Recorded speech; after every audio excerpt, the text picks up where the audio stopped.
はい、皆さんこんにちは。Hello everyone, ラミちゃんです。Today, before we start, I would like for you to subscribe to my channel. Also, hit the bell. And then at the count of 3, here we go. 3, 2, 1. 喜んで Yes!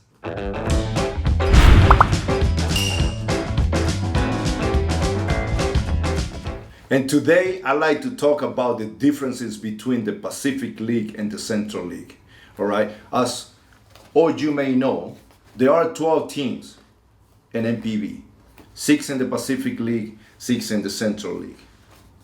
And I always talk about this, but I strongly believe that Pacific League is a powerhouse, very, very strong. And one of the reasons is because most of the pitchers, starting pitchers, they throw over 150 plus. At least 70% of the pitchers in the roster throws 150 plus. But in the Central League, I would say maybe 40% of the pitchers throw 150 plus. So that's one of the reasons why I talk about Pacific League being a powerhouse when it comes to the pitching. So when I talk about the hitters are used to seeing these type of pitchers, over 150, so it's not anything new for them to face anybody that can throw over 150. That's what they're expecting. That's what they're used to see every single time. Every time they go and play a team, they already know in their mind they're facing at least 4 or 5 guys they're gonna throw over 150. So they're used to. Now, when they come to from the Pacific League, when they come to the Central League, for them, it's like, wow, we're gonna see 3 or 4 guys throw 150. It's nothing for us. We're already used to seeing pitchers that throw harder. Now, on the other hand, the Central League pitchers, since we only have maybe 40% of the pitchers that can throw over 150, they're not used to facing too many hitters that can handle the fastball the same way. So when the Central League face the Pacific League hitters, that they're used to see 70% of the pitchers throwing over 150. So it's a little bit harder for the Central League pitcher because the Pacific League hitters are ready. So it's not new for them. All right. So in that sense, it becomes a lot harder for the Central League pitchers to face the Pacific League hitters. Now, when the Central League hitters that are used to facing 40% of the starting pitchers and the Central Leagues throwing over 150, they feel comfortable about facing 40%, and then the rest of the guys are guys that throw between 144 to maybe 147 max. They feel that's their timing, so they feel good against the Central League pitchers. But when they face the Pacific League pitchers throwing over 150, and then mentally wise, they're thinking, wow, this guy throw hard.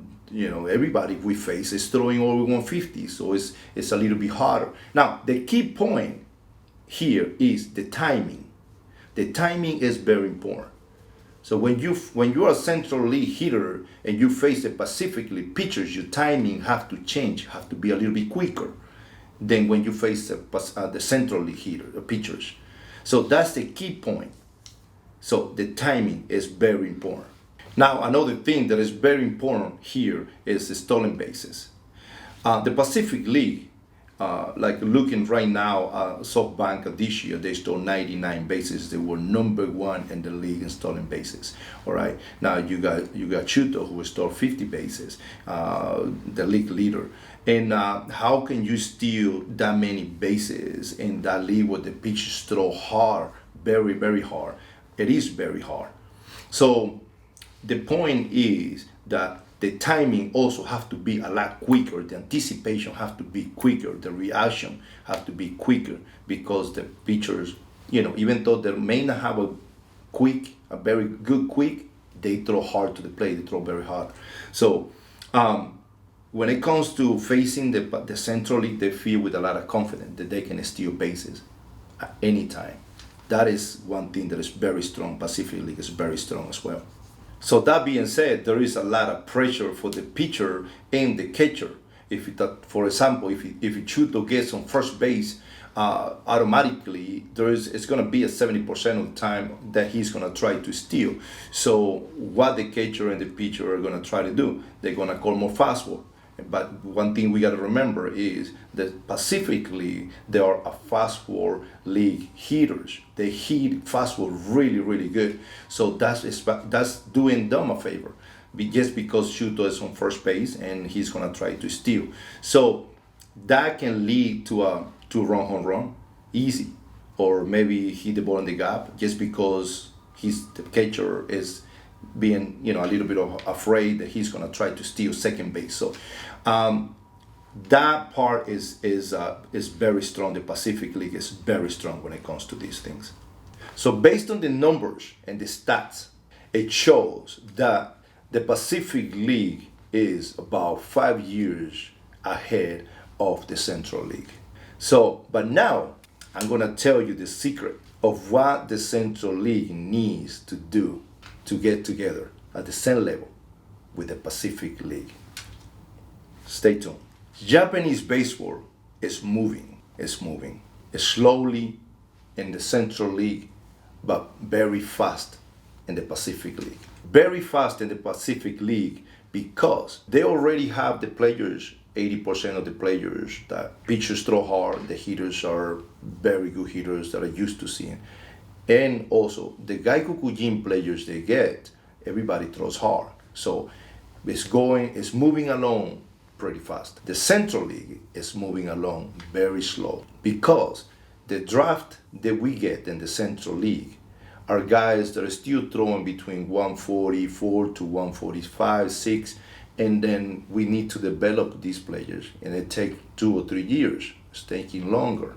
Now, once that being said, it's not catching up with the Pacific League.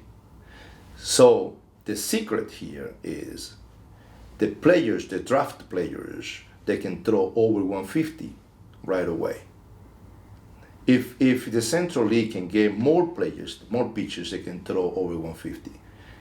The league will be a little bit harder. The hitters will get used to these pitchers. And then it's going to get to a level where it's going to be catching up with the Pacific League. But as right now, like the numbers show, it's 5 years ahead of the Central League.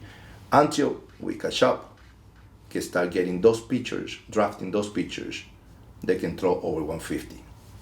And we all ask the same question all the time. Why SoftBank is so strong in the Pacific League? But, one of the things is, to have a strong team, you have to have a good catcher.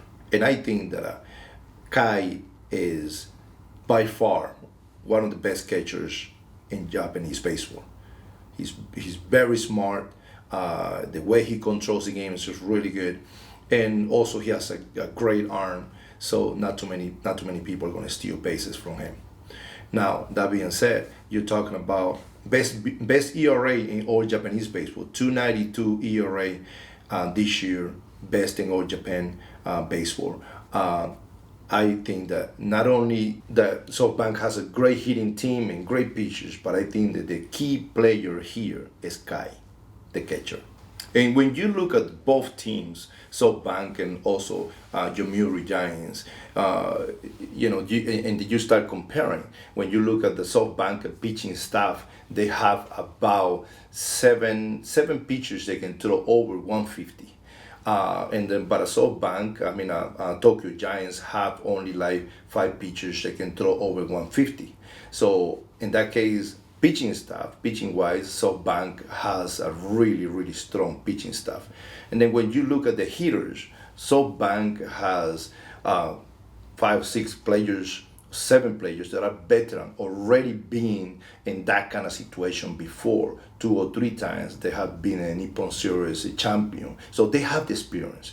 But when you look at the Tokyo Giants, they have a couple of rookie players that have never been in that kind of a situation and the Nippon Series. So experience-wise, SoftBank has power, speed, pitching is good, and experience. That is very hard to beat a team like this. That's the difference between both teams. Now, when we talk about DH, Pacific League, using the DH spot, of course, most of the time that they use it is for a Gaikokujin player.